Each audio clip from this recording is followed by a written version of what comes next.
You don't need a camera anymore, you can just use your smartphone. That's true, you can take great photos on a phone, but I prefer shooting with a camera. And your street photography is pointless, they're just snapshots. Have you considered maybe you just have bad taste? Joke's on you, check out my letterbox. Megalopolis is my favourite film. It's true, we may not need our cameras anymore. Someday soon our smartphone's going to be as good, if not better, than our cameras, and we'll no longer need to worry about taking our camera with us because we'll already have our smartphones all of the time. But will we even want to practice photography anymore if we're just tapping on our phone screens? To me, photography is about much more than just the final output of my images. Sure, I have a handful of images that I'm proud of, but that doesn't come around very often, and often you can go months without taking a good shot. Photography is much more about the approach, the practice, and most importantly, it's a state of mind. A bit like Yorkshire. Yorkshire is a place.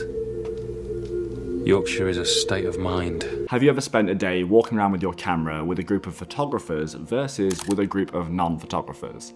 If you have, I think you'll understand what I mean. A group of photographers are each walking around with their cameras and moving very slowly to cover the same distance, because we're always noticing something, spotting something to take a photo of, and focusing on details that other people might not notice. Whereas with a group of non-photographers, sure, they might stop and take a quick snapshot on their phone, but they're not going to actually pay attention to the detail or the scene in the same way. Whereas you with your camera might spend a lot longer to try and find a frame and maybe capture something interesting to look back on, more than just a snapshot from a smartphone. I don't like shooting with other photographers. Why is that? They always steal my photos. Surely you shoot things a little differently. They just take snapshots, but my images are real photography. Okay, but what's the difference between a snapshot and a photograph? I don't know, nobody's ever asked me that before. So maybe their snapshots are actually photographs too. Do you recognise this man? No, not me. This guy. This is Martin Parr if you don't know him already. He's one of my favourite British photographers, and I actually got to see him do a talk in Manchester a couple of months ago. I want to share 3 specific lessons that Martin Parr shared that night. These weren't specific things that he listed out for us, but these were the 3 things that I sort of took away from that talk and have been applying to my photography both in the moment and in a longer term view of creating interesting projects. One of the key things that popped out to me from the talk with Martin Parr was just the sheer volume of books that he's actually published as a photographer. He wasn't the sole contributor on every single book, but the actual amount of books that he's put out was astounding compared to other photographers who you might find 1 or 2 books from their entire photography career. And this isn't because he was putting out lots of bad books, although he did say there are some good books, there are some bad books, but this is because he was really focusing in on specific projects. And this meant rather than trying to be a perfectionist and put together one perfect masterpiece, instead he was putting out every single project as and when it was finished. Everything had a limitation or a finite amount of time or a specific theme that once you have enough work for, once you have enough images, you can put that together in a project and publish a book. And this leads to the second lesson, and that is what defines one of these narrower focuses for a specific project.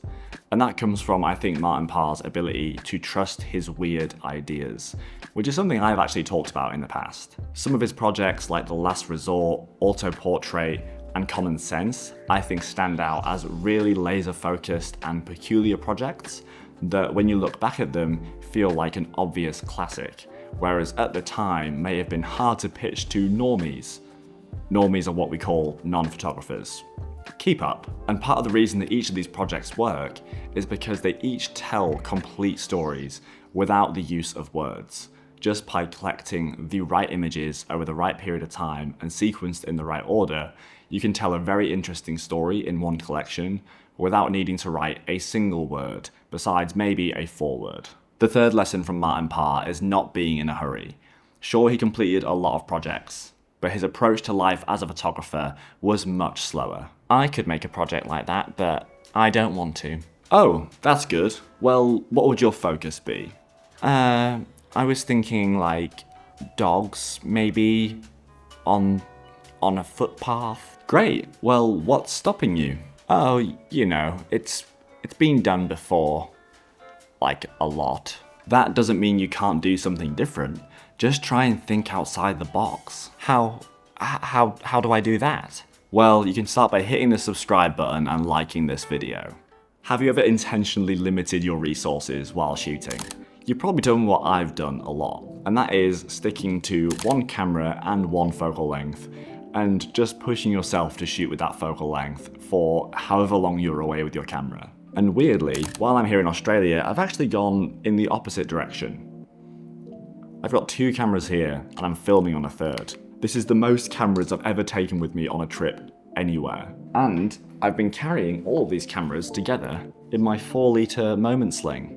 Link in the description below if you want to support the channel.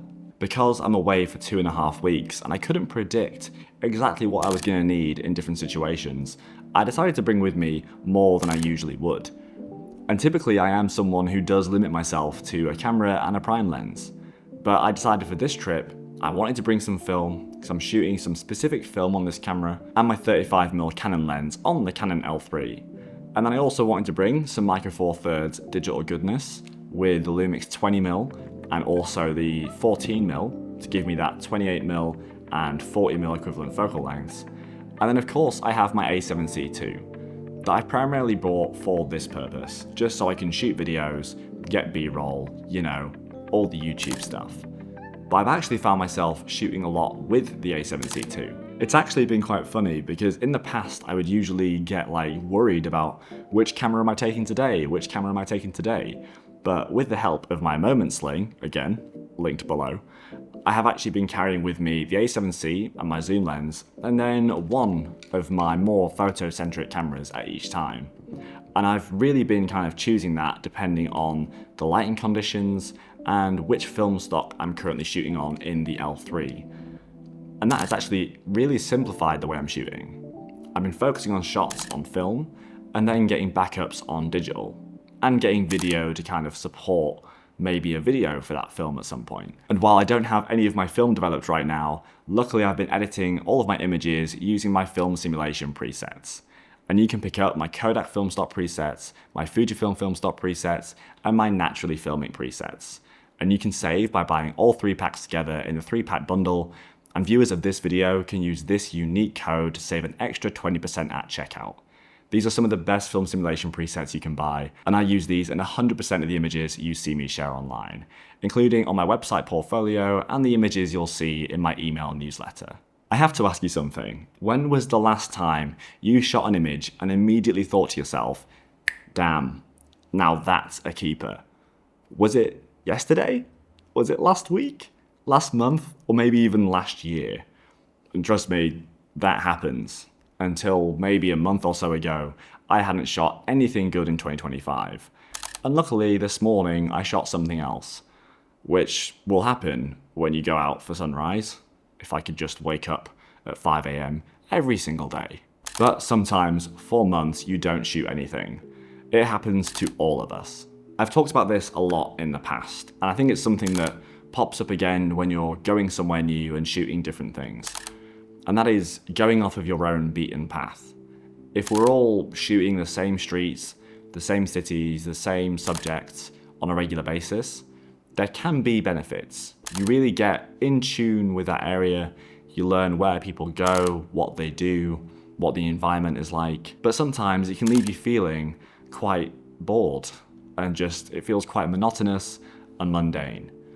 But there was something that happened when I went to London a few weeks ago that I talked about in a previous video, which was the benefit of going where life is. And that's something that I've actually experienced last night and this morning, making the effort to go somewhere where people are doing things and engaging with the world around them. But that doesn't have to be overseas at all. Like when I went to London, I was shooting in the Barbican Centre. It was just a refreshing space to be in, having been shooting in a very quiet, wintry Manchester for months on end. So whether you choose to go to a local event, like a market or a fair, or you go to the big town or city near you if you can get to one, or you wait until you can go on vacation to an exciting city like Venice in Italy or Paris in France. If you can go somewhere like that and shoot somewhere brand new, it will really ignite that creativity in your head to try and get out there and shoot interesting images again. Not every touristy spot is going to be serving up some Martin Parr goodness, and not every city centre is going to serve up 70s New York, Joel Meyerowitz style scenes. So you do really have to adapt and focus on your photography mindset. Focus on what you have to play with in front of you. How can you frame things? What stories can you tell? What interesting things are people up to? What might happen?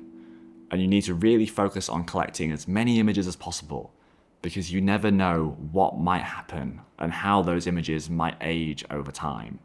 And really focus on that mindset of being urgent in the moment and photographing the images, but also being patient with the process and not rushing to have a final output, because everything good takes time.